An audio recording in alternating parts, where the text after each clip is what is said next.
So I'm wondering, is there a better Australian horror film than 1982's Next of Kin, directed by Tony Williams? Not the great jazz drummer Tony Williams, but a New Zealand film director.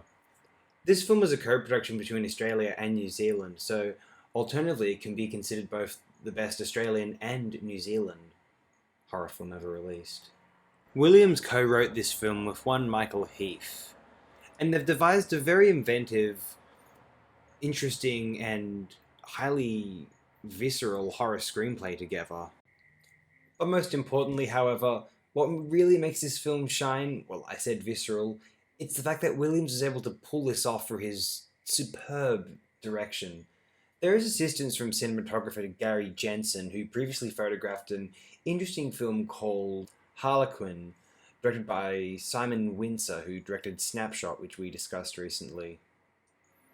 Yeah, these two together, they've realized one of the most phenomenal. This is one of the best horror films I've ever seen. Period. The way it manages to, it simulates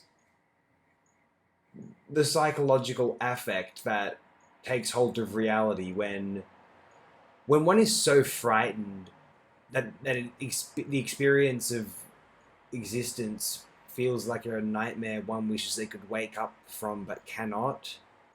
This is evoked and illustrated so well throughout the final quarter of Next of Kin.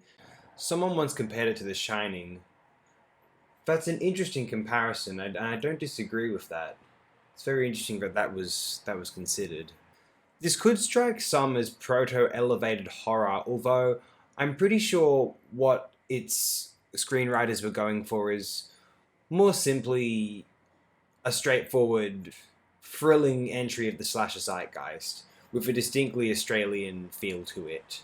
The classic horror trope of the filmic horror trope of attempting to conjure an unnerving, unprovable but inherent supernatural haunting about like a curse upon a place that is indescribable but undeniably present.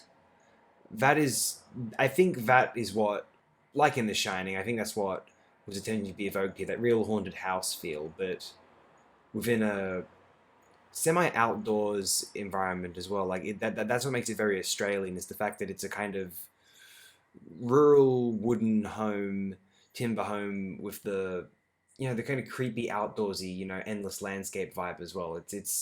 It captures the inherent creepiness of the Australian landscape. The feeling that as people of European descent living in this landscape, we never feel as though we truly belong here. That's the kind of thing we never, when we're amongst the deeper wilderness of this country, the more rural areas of the country. That's something that we all feel that we never want to admit.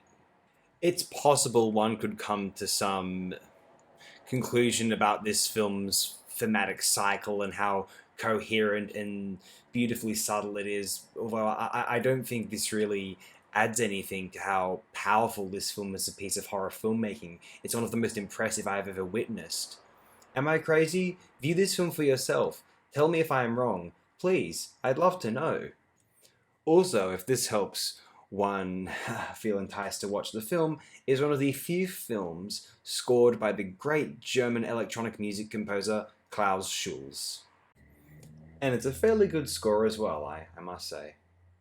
It's not quite Wendy Carlos on The Shining, but it's good. It's good.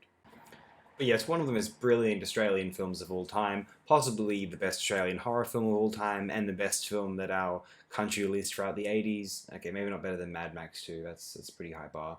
But nevertheless, I cannot recommend Tony Williams' Next of Kin enough. This is a phenomenal piece of work.